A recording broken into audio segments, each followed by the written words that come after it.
तो hi friends, नमस्ते, जोहार। देखिए, न्यूट्रिशन एंड हेल्थ एजुकेशन जो एमडीसी का पेपर है, इसके ऊपर हम लोगों ने एक ऑलरेडी वीडियो बात कर चुका है, जिसमें हमने 50 क्वेश्चन किए थे, छोटे छोटे 1 मार्क्स वाले। ठीक है।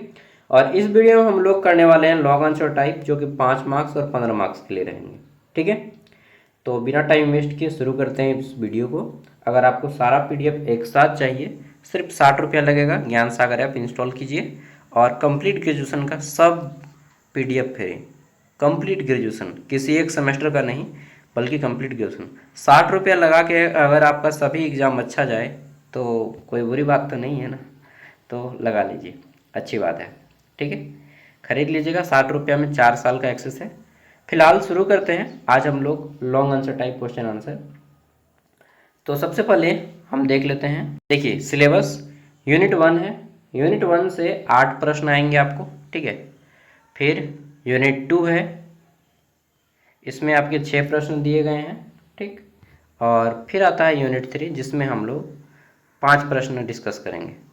ठीक है। ये 114 पेज का पीडीएफ है, जिसमें हम लोगों ने कितना पेज पढ़ रखा है, ये 50 क्वेश्चन कर रखे हैं और 50 क्वेश्चन आपके पेज नंबर 17 तक है। ठीक। चलिए शुरू करते हैं। तो आज का पहला प्रश्न है, कार्बोहाइड्रेट का अर्थ, वर्गीकरण, प्रमुख स्रोत तथा शरीर में इनके महत्व क्या है, विस्तार से बताइए। Carbohydrate, explain the meaning, classification, major source and important of carbohydrate in the human body. ठीक है। तो सबसे पहले आ जाता है कार्बोहाइड्रेट क्या है, इसके बारे में उस दिन भी बात किए थे हम लोगों ने। अगर आपने वो वीडियो नहीं देखा है तो देख लीजिएगा। ठीक है, प्ले लिस्ट में मिल जाएगा। प्ले लिस्ट है एसके दुमका का, हर एक सेमेस्टर का अलग अलग, सेमेस्टर 2 का देख लीजिएगा। कार्बोहाइड्रेट मानव शरीर के लिए प्रमुख ऊर्जा प्रदान करने वाला पोषक तत्व है। इसीलिए कार्बोहाइड्रेट को मानव शरीर का ईंधन कहा जाता है। हमारे दैनिक आहार में चावल, गेहूं, मक्का, आलू, फल और अनेक खाद्य पदार्थ से कार्बोहाइड्रेट प्राप्त होते हैं। शरीर में इनका मुख्य कार्य ऊर्जा उपलब्ध कराना है। क्या है? ऊर्जा देने का काम करता है। ये हमें एनर्जी देता है, तभी हम काम करते हैं, चलते हैं, फिरते हैं। ठीक है, दौड़ते हैं और भी बहुत सारे दिन के प्रतिदिन के काम करते हैं कार्बोहाइड्रेट से। अब कार्बोहाइड्रेट ऐसे कार्बनिक यौगिक हैं, ठीक है, जो मुख्यतः कार्बन, ठीक है, कार्बन पढ़े ना, तत्व, element, hydrogen 1, helium 2, lithium 3, beryllium 4, boron 5, carbon 6, nitrogen 7, oxygen 8, fluorine 9, neon 10, sodium 11, magnesium 12, aluminium 14, silicon, ये सब पढ़े होंगे आपने। ठीक है। तो 114 जो तत्व है वो तत्व, तो कार्बन, ठीक, और हाइड्रोजन और ऑक्सीजन, ये 1:2:1, ठीक, यानी कि 1 कार्बन का अणु, 2 का हाइड्रोजन का अणु और 1 ऑक्सीजन के अणु से मिलकर बनता है हमारा कार्बोहाइड्रेट। ठीक है। कार्बोहाइड्रेट पाचन के बाद, जब कार्बोहाइड्रेट खाते हैं वो पच जाता है, तो उसके बाद अनेक कार्बोहाइड्रेट अंततः शरीर में क्या बनता है, हमारा ग्लूकोज बनता है। ग्लूकोज को शर्करा बोलते हैं, शर्करा में परिवर्तित होते हैं, जिनका उपयोग ग्लूकोज बनाता है, और ग्लूकोज शरीर ऊर्जा देने का काम करता है। ठीक है। कार्बोहाइड्रेट का वर्गीकरण, तो कार्बोहाइड्रेट 3 प्रकार का होता है, मोनोसेकेराइड, डाइसेकेराइड और पॉलीसेकेराइड। उस दिन पढ़े थे। कार्बोहाइड्रेट को सामान्य 3 भागों में बांटा गया है। पहला होता है मोनोसेकेराइड, ठीक है, मोनोसेकेराइड। दूसरा क्या है? दूसरा है डाइसेकेराइड, डाइसेकेराइड। और तीसरा आ जाता है हमारा, जिसको पॉलीसेकेराइड कहा जाता है। ठीक है। तो अभी हम लोग एक एक करके जानेंगे सबके बारे में।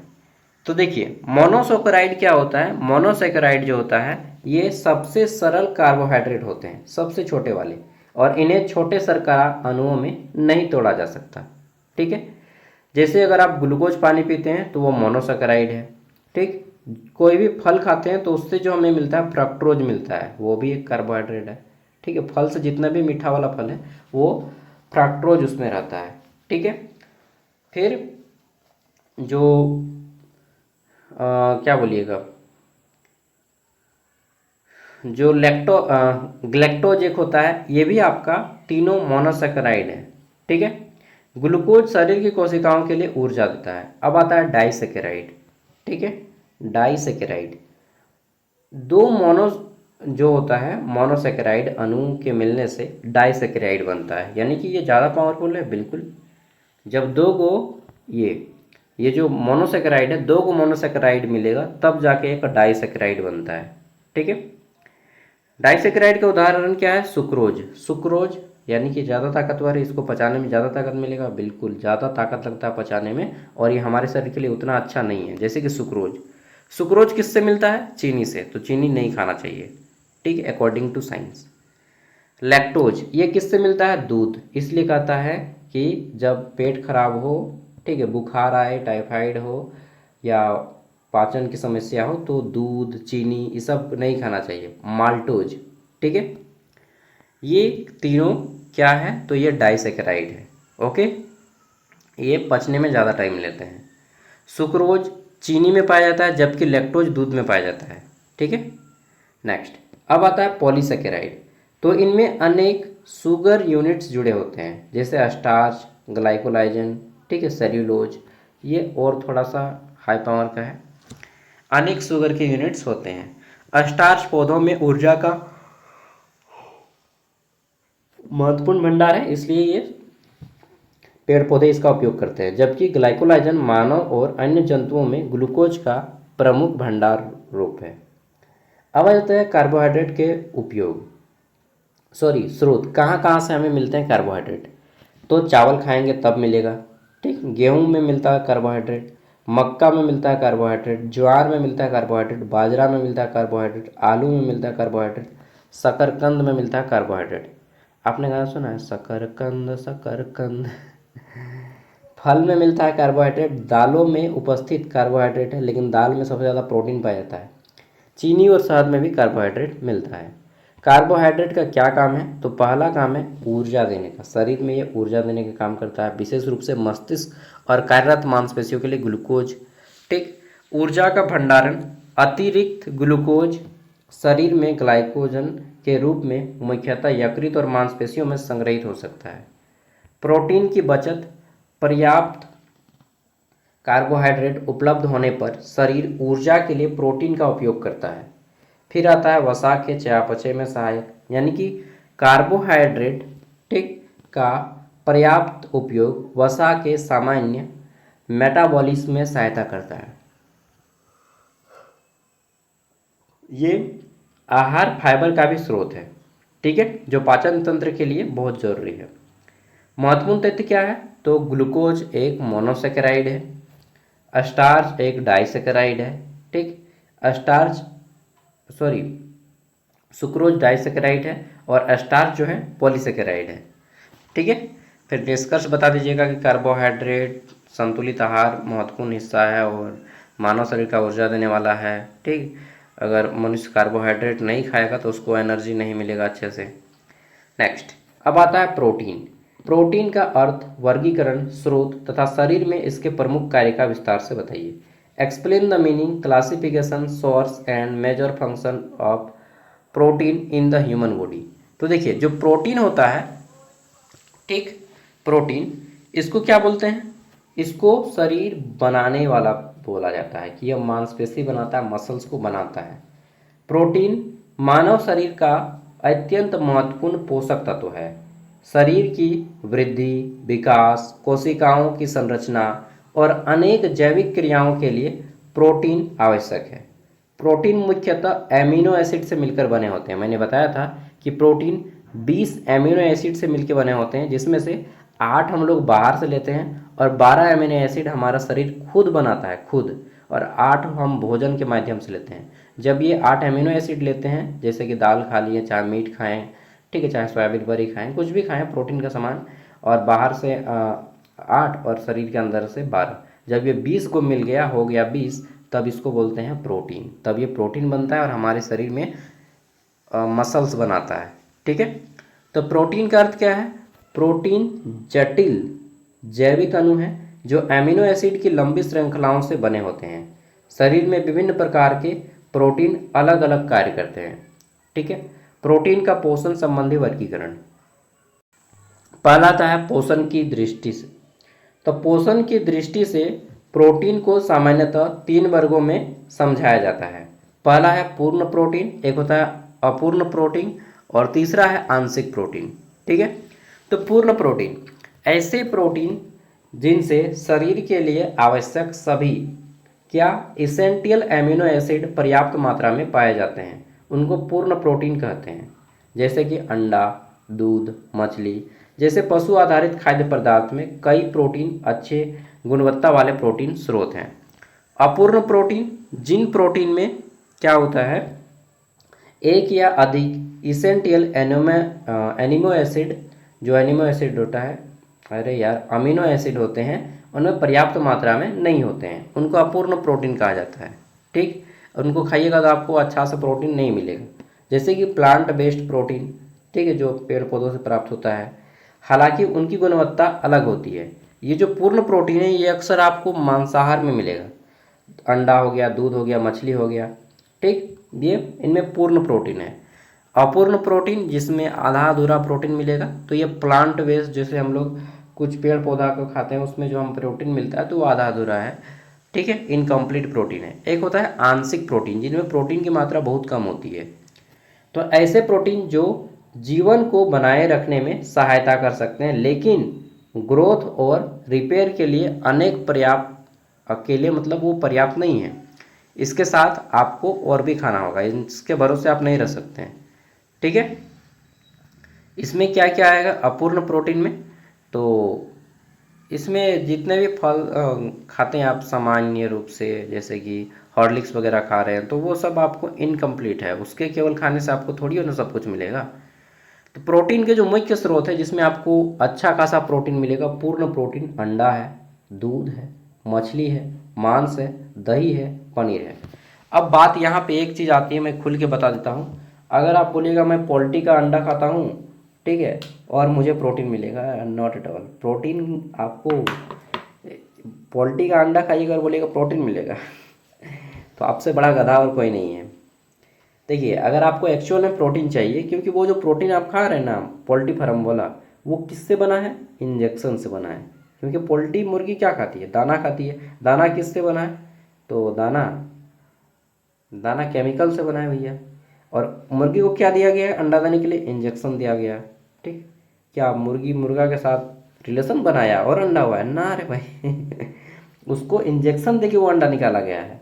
ठीक है, तो वो आपका जो अंडा खा रहे हैं वो इंजेक्शन का है और दाना का बना हुआ अंडा। वो देखने में अंडा है लेकिन वो एक्चुअल में अंडा नहीं है।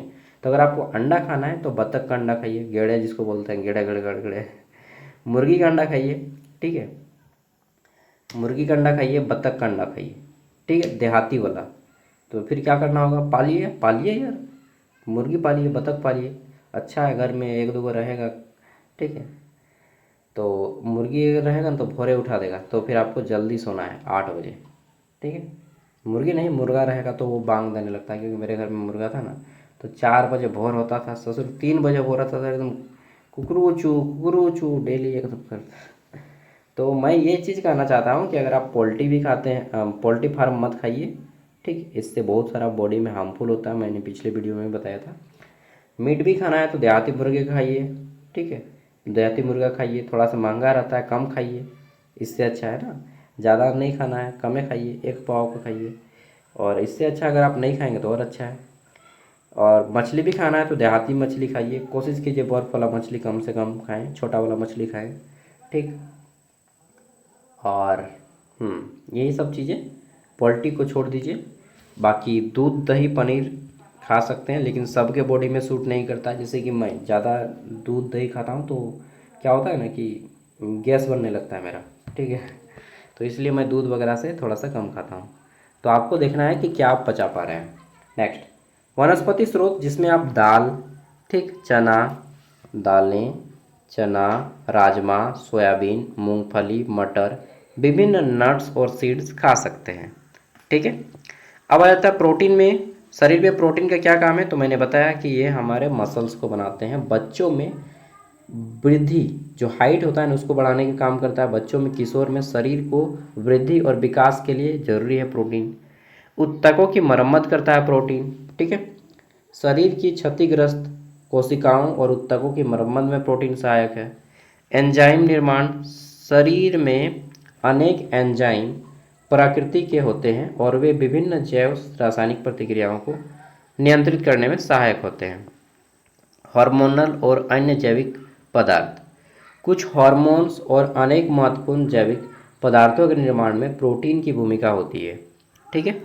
प्रतिरक्षा, एंटीबॉडीज, जो एंटीबॉडीज प्रोटीन होते हैं, प्रोटीन प्रकृति में होते हैं, प्रकृति के होते हैं और शरीर की रोग प्रतिरोधक क्षमता में महत्वपूर्ण भूमिका निभाते हैं। ऊर्जा का स्रोत, जब पर्याप्त कार्बोहाइड्रेट, फैट उपलब्ध नहीं होते तब प्रोटीन का उपयोग ऊर्जा के लिए किया जाता है। ठीक है। मान लीजिए आप कार्बोहाइड्रेट कम खा रहे हैं तो प्रोटीन तब वहाँ पे ऊर्जा का काम करेगा। ठीक है। तीसरा प्रश्न है हमारा, अमीनो अम्ल और आवश्यक अमीनो अम्ल क्या है, इसके प्रकार, स्रोत, शरीर में क्या महत्व है, ये बताइए। तो अमीनो एसिड से प्रोटीन बनता है। अमीनो एसिड या अमीनो अम्ल प्रोटीन के मूल निर्माण खंड हैं। इसी खंड से मिलकर प्रोटीन बनता है। शरीर में प्रोटीन बनने के लिए विभिन्न 20 प्रकार के अमीनो एसिड की आवश्यकता होती है। मानव पोषण में अमीनो एसिड का विशेष महत्व है क्योंकि शरीर की ग्रोथ, रिपेयर और अनेक जैविक क्रियाएं प्रोटीन पर निर्भर करती हैं। अमीनो अम्ल का अर्थ, तो अमीनो अम्ल ऐसे कार्बनिक यौगिक हैं जिनमें सामान्य अमीनो ग्रोथ और कार्बोक्सिलिक ग्रुप पाए जाते हैं। ये आपस में जुड़कर पेप्टाइड तथा प्रोटीन बनाते हैं। ठीक। अमीनो अम्ल का वर्गीकरण, तो पोषण की दृष्टि से अमीनो एसिड को मुख्यतः दो भागों में बांटा जाता है। पहला है आवश्यक अमीनो अम्ल, वे अमीनो एसिड जिन्हें मानव शरीर पर्याप्त मात्रा में स्वयं नहीं बना सकता और जिन्हें भोजन से प्राप्त करना आवश्यक होता है, इसेंशियल अमीनो एसिड कहते हैं इन्हें। फिर आता है वयस्क मनुष्यों के लिए सामान्यतः 9 अमीनो एसिड माने जाते हैं, जिसमें ये सब का नाम है। ठीक। आप पढ़ लीजिएगा ये सब, मतलब फर्स्ट टाइम आप पढ़िएगा, मैं भी फर्स्ट टाइम ही सबको पढ़ता हूँ, इसलिए आप लोग खुद पढ़ लीजिएगा। फिर अनावश्यक अमीनो एसिड, वे अमीनो एसिड जिन्हें शरीर पर्याप्त मात्रा में स्वयं बना सकता है। ठीक है। तो इनकी संख्या यहाँ पे 12 है और उनकी संख्या 8 है, यहाँ पे 9 को दे दिया है। अगर 9 को यदि बोलेगा, 9 को बाहर से लेंगे तो 11 को शरीर खुद बनाएगा, टोटल 20 को होता है। ठीक है। नेक्स्ट, इसेंशियल अमीनो एसिड के स्रोत, तो अमीनो एसिड कहाँ से मिलेंगे, मतलब प्रोटीन का ही स्रोत है, प्रोटीन को ही अमीनो एसिड कहा जाता है। जब 20 अमीनो एसिड मिलेंगे तभी प्रोटीन कहेंगे उसको, अदरवाइज वो प्रोटीन नहीं कहलाएगा। प्लांट बेस्ड प्रोटीन, जिसमें आंशिक प्रोटीन होता है सोयाबीन बरी, दाल, चना, राजमा, मूंगफली, विभिन्न नट्स। ठीक है। नेक्स्ट, अमीनो अम्ल के प्रमुख कार्य क्या क्या है, तो अमीनो एसिड जो है इसका मेन काम क्या क्या है। अमीनो अम्ल एसिड प्रोटीन निर्माण के लिए आवश्यक है। ग्रोथ और डेवलपमेंट, बच्चों, किशोर तथा विकास की अवस्था में शरीर की वृद्धि के लिए अमीनो एसिड महत्वपूर्ण है। नेक्स्ट है आपका टिश्यू रिपेयर, क्षतिग्रस्त कोशिका और ऊतकों की मरम्मत में इनकी भूमिका होती है। एंजाइम और हार्मोन निर्माण, शरीर में अनेक एंजाइम और कुछ हार्मोनल पदार्थों के निर्माण में अमीनो एसिड महत्वपूर्ण है। ठीक। इम्यूनिटी, ये एंटीबॉडीज के निर्माण में प्रोटीन और अमीनो एसिड की महत्वपूर्ण भूमिका होती है। ठीक है। नेक्स्ट, चौथा क्वेश्चन है हमारा लिपिड। लिपिड जिसको हम लोग वसा बोलते हैं या आम भाषा में तेल बोलते हैं। ठीक है। चर्बी भी बोलते हैं। तो लिपिड के प्रकार, वसा, तेल, कोलेस्ट्रॉल और फैटी एसिड की व्याख्या करें। आपने सुना होगा कि इसका कोलेस्ट्रॉल बढ़ गया है। कोलेस्ट्रॉल मतलब शरीर में तेल की मात्रा, चर्बी ज़्यादा हो गई है। ठीक है। तो लिपिड शरीर के महत्वपूर्ण पोषक पदार्थों का समूह है। इसमें फैट, ठीक, ऑयल्स, फैटी एसिड, कोलेस्ट्रॉल जैसे पदार्थ शामिल हैं। लिपिड शरीर को ऊर्जा प्रदान करने के साथ साथ कोशिका झिल्ली, हार्मोन निर्माण और शरीर में ऊर्जा के भंडारण में महत्वपूर्ण भूमिका निभाते हैं। लिपिड का अर्थ क्या है, तो लिपिड ऐसे जैविक पदार्थों का समूह है जो पानी में सामान्यतः कम घुलते हैं और कार्बनिक विलय में अधिक घुलनशील होते हैं। ठीक। और फैट शरीर के लिए ऊर्जा का सघन स्रोत है। इसमें वसा आता है जिसको हम लोग फैट बोलते हैं। वसा ये सामान्य कमरे के तापमान पर ठोस अवस्था में पाए जाते हैं। ठीक, मतलब उस दिन मैंने बताया था कि जो आप जैसे खस्सी का चर्बी खाते हैं, तेल जो खाते हैं, वो देखिएगा कि गर्म रहेगा तो एकदम लुबुर लुबुर करेगा। जैसे ही एकदम वो ठंडा हो जाएगा तो देखिएगा एकदम टाइट हो जाता है, बर्फी जैसा। ठीक है, तो वो वसा है। जैसे घी, मक्खन, हाँ घी को भी देखिएगा, मैंने डालडा का भी बताया था। ठीक, पशु वसा। और सामान्य कुछ खाद्य पदार्थ, डालडा भी देखिएगा कि गर्म कीजिएगा तो एकदम तेल हो जाएगा। ठीक, घी को भी गर्म कीजिएगा तो एकदम तेल जैसा हो जाएगा, लेकिन छोड़ दीजिएगा तो फिर वो जम जाएगा, तो वो वसा है। तेल जो सामान्य तापमान में भी पानी जैसा रहता है, जैसे सरसों का तेल, सोयाबीन का तेल, मूंगफली का तेल, ठीक है, सूरजमुखी का तेल। अब आ जाता है एकदम फैटी एसिड। फैटी एसिड के महत्वपूर्ण घटक हैं, इन्हें क्या बोलिएगा, तो सैचुरेटेड और अनसैचुरेटेड फैटी एसिड में बांटा गया है। ठीक, सैचुरेटेड फैटी एसिड, इसमें कार्बन, ठीक, के बीच डबल बाउंड नहीं होता है। और एक होता है अनसैचुरेटेड एसिड। ठीक, और इसका जो है, इसमें एक या एक से अधिक डबल बॉन्ड हो सकते हैं। अनसैचुरेटेड एसिड आप हिंदी में भी लिख दीजिएगा, इस तरह से लिख सकते हैं, क्योंकि ये टॉपिक किसका है मालूम है ना, ये टॉपिक है बायोलॉजी का। और बायोलॉजी का स्टूडेंट मतलब इंग्लिश में ही लिखते हैं, तो अगर आप हिंदी में लिखिएगा तो इंग्लिश का वर्ड का प्रयोग कर सकते हैं। ठीक है, तो अनसैचुरेटेड एक से अधिक डबल बाउंड हो सकते हैं। ठीक, सैचुरेटेड फैटी एसिड में मोनोसैचुरेटेड और पॉलीसैचुरेटेड फैटी एसिड शामिल है। कुछ फैटी एसिड शरीर के लिए इसेंशियल होते हैं और उन्हें भोजन से प्राप्त करना पड़ता है। कोलेस्ट्रॉल, कोलेस्ट्रॉल एक सेंट्रोल लिपिड है। यह शरीर में कोशिका झिल्ली की संरचना और कुछ हार्मोन्स तथा विटामिन डी के निर्माण में भूमिका निभाती है, ये कोलेस्ट्रॉल। ठीक है, तो ये एक मात्रा में जरूरी है, लेकिन ज़रूरत से ज़्यादा नहीं होना चाहिए। कोलेस्ट्रॉल स्वयं भी बना सकता है, शरीर जो है स्वयं बना सकता है, और कुछ मात्रा में भोजन से भी प्राप्त करता है। कोलेस्ट्रॉल किससे किससे प्राप्त होगा, तो अंडे की जर्दी होती है ना, जिसको हम लोग राजा बोलते हैं, राजा बीच वाला पीला पीला, मांस, मछली, डेयरी उत्पाद, ठीक है, दूध से बने उत्पाद, इन सभी से हमें कोलेस्ट्रॉल मिलता है। लिपिड के प्रमुख काम क्या है, अब लिपिड इन तीनों को, चाहे आप वसा बोलिए, चाहे तेल बोलिए, चाहे फैटी एसिड बोलिए, तीनों को मिलाकर लिपिड कहते हैं। लिपिड, लिपिड बोलिए, फिर भी वही चर्बी, तेल, सब जो बोलना बोलिए, सब पर्यायवाची शब्द एक तरह से। तो ऊर्जा प्रदान करना, सबसे पहला काम क्या है, ये हमें ऊर्जा देता है। और क्या देता है, शरीर मरम्मत का काम करता है थोड़ा सा। और क्या करता है, जब भूखे रहते हैं ना, आप उपवास करते हैं ना, तो यही फैट आपका काम आता है। ठीक, शरीर अतिरिक्त ऊर्जा मुख्यतः बॉडी फैट के रूप में संग्रहित करता है, अतिरिक्त एक्स्ट्रा ऊर्जा, ताकि जब आप भूखे हों तो वो फैट, चर्बी पिघल पिघल के आपको एनर्जी देता है। कोशिका झिल्ली, कुछ लिपिड कोशिका झिल्ली की संरचना में महत्वपूर्ण भूमिका निभाते हैं। वसा में घुलनशील विटामिन का अवशोषण, तो देखिए विटामिन जो है दो प्रकार के होते हैं, एक होता है जल में घुलनशील, एक होता है क्या, एक होता है तेल में घुलनशील। ठीक, तो विटामिन बी और सी जल में घुलनशील है। ठीक, विटामिन बी और सी किस में घुलनशील है, जल में। और बाकी सारे जितने भी विटामिन हैं वो सभी तेल में घुलनशील हैं। ठीक है, तो वसा में घुलनशील विटामिन कौन कौन है, बी और सी छोड़ के, यानी कि vitamin A, retinol, vitamin D, calciferol, vitamin E, tocopherol और विटामिन के, फाइलोक्विनोन, ये सब तेल में घुलनशील है। अंगों की सुरक्षा, ठीक है, शरीर में जमा वसा कुछ अतिरिक्त अंगों, ठीक, मैकेनिकल प्रोटेक्शन प्रदान करती हैं। ताप नियंत्रण, ये हमारे अंदर ताप को बनाए रखने में मदद करता है। ओके, चलिए पांचवा प्रश्न है, विटामिन और खनिज का अर्थ समझाइए तथा आयरन, जिंक, कैल्शियम, फास्फोरस और सेलेनियम के कार्य का महत्व से बताइए, विस्तार से बताइए महत्व। यार इतना देखिए ये सब काफ़ी ज़्यादा टफ हो रहा है, और मैंने जो है अपना बायोलॉजी 10th तक पढ़ा है, बट वो तो अच्छे से पढ़ा है, मतलब 97 मार्क्स आया था पूरा मेरे साइंस में। ठीक है, मैथ में भी 97, साइंस में भी 97। उसके बाद मैंने 12th तो आर्ट्स से किया, लेकिन और मैंने वो एक रिमाइंडर, एक बुक आता है साइंस का, जिसको मैंने पूरा अच्छे से पढ़ा है, पूरा अच्छे से 4-5 बार, क्योंकि मैं रेलवे का एग्ज़ाम का तैयारी कर रहा था उस टाइम पे, हालांकि छोड़ दिया, ठीक है, क्योंकि अब मुझे टीचिंग लाइन पसंद आ गया है, तो इस कारण मेरा थोड़ा सा ये स्ट्रॉन्ग हो जाता है, ठीक है।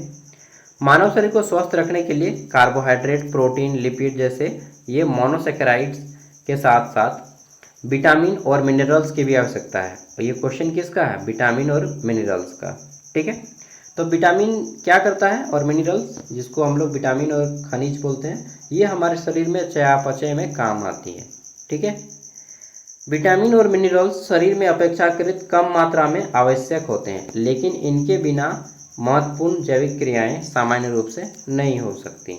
विटामिन ये ऐसे कार्बनिक सूक्ष्म पोषक तत्व हैं जो शरीर की सामान्य वृद्धि, विकास, चयापचय और विभिन्न जैविक क्रियाओं के लिए आवश्यक होते हैं।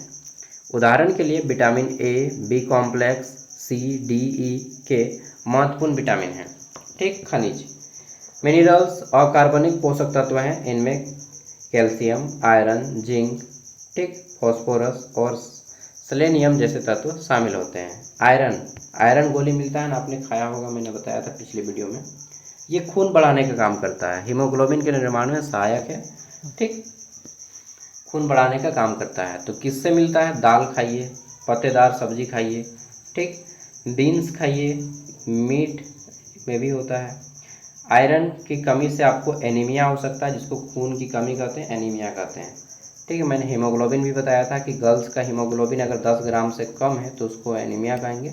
बॉयज़ का हीमोग्लोबिन अगर 12 ग्राम से कम यानी कि 11 ग्राम या 10 ग्राम है तो वो एनीमिया कहलाता है, ठीक। जिंक शरीर की इम्यून फंक्शन, ग्रोथ, ठीक, वॉन्ड हीलिंग और एंजाइम एक्टिविटी में महत्वपूर्ण भूमिका निभाता है। नेक्स्ट, कैल्शियम हड्डियों और दांतों की संरचना के लिए महत्वपूर्ण है। इसके अलावा यह क्या, तो मसल्स, ठीक, contraction, nerve function, blood clotting, इस सब में भी मदद करता है। और कैल्शियम हमें कहाँ से प्राप्त होता है? तो दूध, दही, पनीर और कुछ हरी सब्जियाँ, मैक्सिमम ये जो है फूड आइटम से ही हमें कैल्शियम प्राप्त होता है, ठीक है। नेक्स्ट, फॉस्फोरस, तो हड्डियों और दांतों में पाया जाता है फॉस्फोरस, और ये एडिनोसिन ट्राइफॉस्फेट यानी कि एटीपी और डीएनपी सेल मेम्ब्रेन की संरचना एवं कार्य में महत्वपूर्ण भूमिका निभाता है। फॉस्फोरस दूध, मछली, अंडा, दाल, इन सब में प्राप्त होता है। सेलेनियम एक क्या है? तो ट्रेस मिनरल है। यह शरीर की एंटीऑक्सीडेंट, रक्षा प्रणाली और थायराइड हार्मोन, ठीक है, मेटाबॉलिज्म में महत्वपूर्ण भूमिका निभाता है, ठीक है। मछली खाइए, अंडा खाइए, सब में तो मछली अंडा रहता है यार। चलिए, पाचन के प्रमुख एंजाइम का वर्णन करें कि पाचन में कौन कौन से एंजाइम की आवश्यकता होती है, ठीक है। वसा के पाचन में इनकी क्या भूमिका है ये बता दीजिए। तो देखिए, पाचन में प्रमुख एंजाइम, इसमें आप बताइएगा। कार्बोहाइड्रेट, हमारे शरीर में कार्बोहाइड्रेट, प्रोटीन, फैट जैसे जटिल पोषक तत्व पाए जाते हैं, ठीक है। शरीर में इन बड़े अणुओं को सीधे अवशोषित नहीं कर सकता। आप अगर डायरेक्ट खाएंगे मीट तो क्या डायरेक्ट वो प्रोटीन मिलेगा? नहीं, पहले उसको पचाया जाता है, फिर एंजाइम बनता है, जूस बनता है, फिर वो खून में मिलता है, तब जाके वो फिर आपका कार्बोहाइड्रेट काम करता है, या कोई भी प्रोटीन, कार्बोहाइड्रेट, फैट सब इसी तरह से काम करता है, ठीक। कार्बोहाइड्रेट के पाचन में एंजाइम, तो यह मुख्य रूप से लार के साथ मिलता है सबसे पहले, ठीक। स्टार्च के प्रारंभ में पाचन में सहायता करता है। फिर आता है पैनक्रियाटिक एमिलेज, ठीक है, जिसको हम लोग, यह अग्नाशय से स्रावित होता है और छोटी आंत में स्टार्च के पाचन में सहायता करता है, ठीक। नेक्स्ट है आपका इंटेस्टिनल एंजाइम, जो कि छोटी आंत में विभिन्न एंजाइम, ठीक, और मोनोसेकेराइड में बदलने में सहायता करता है।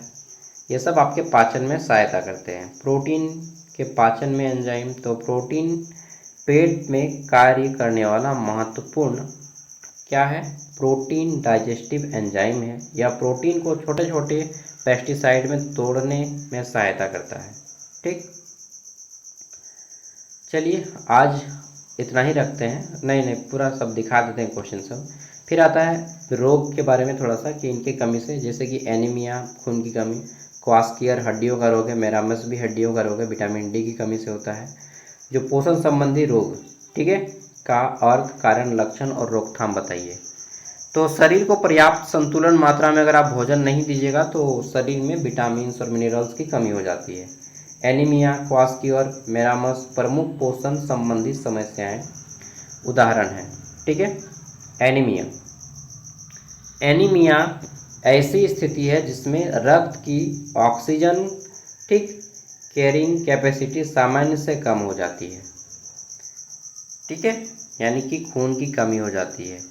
प्रमुख पोषण संबंधी कारण कि आयरन की कमी होना, एनीमिया एक सामान्य पोषण संबंधी कारण है। इसके अलावा क्या होता है, तो फ्लोट, विटामिन B12 की कमी कुछ प्रकार के एनीमिया से संबंधित हो सकती है।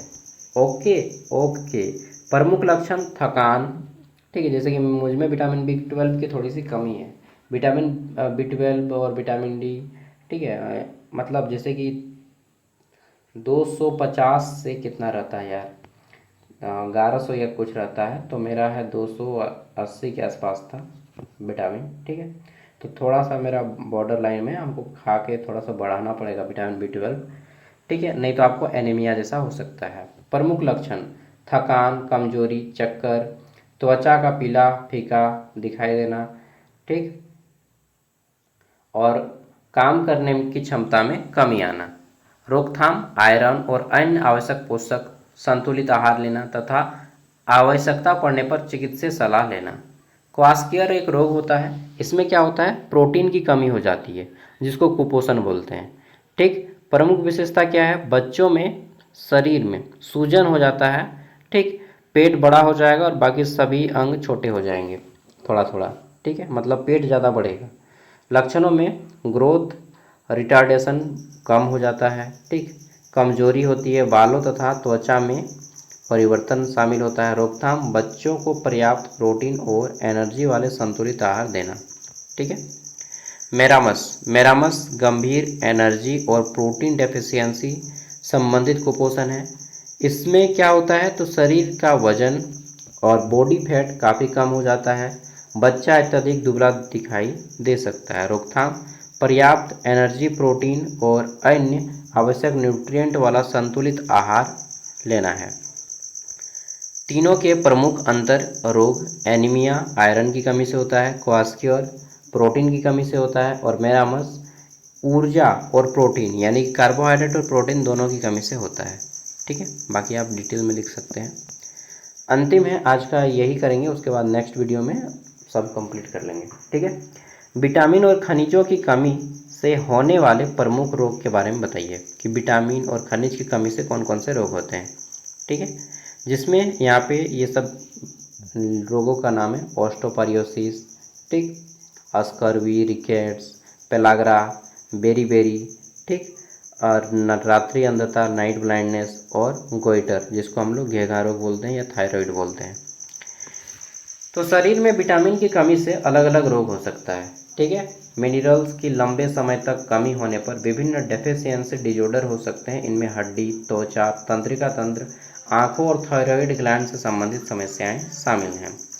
ठीक, ऑस्टियोपाइरोसिस, ऑस्टियोपाइरोसिस में हड्डी की बोन डेंसिटी, ठीक, और स्ट्रेंथ कम हो जाती है। इससे हड्डियां कमज़ोर होकर आसानी से फ्रैक्चर हो सकती हैं, कहीं से छलांग लगाइएगा तो टूट सकता है।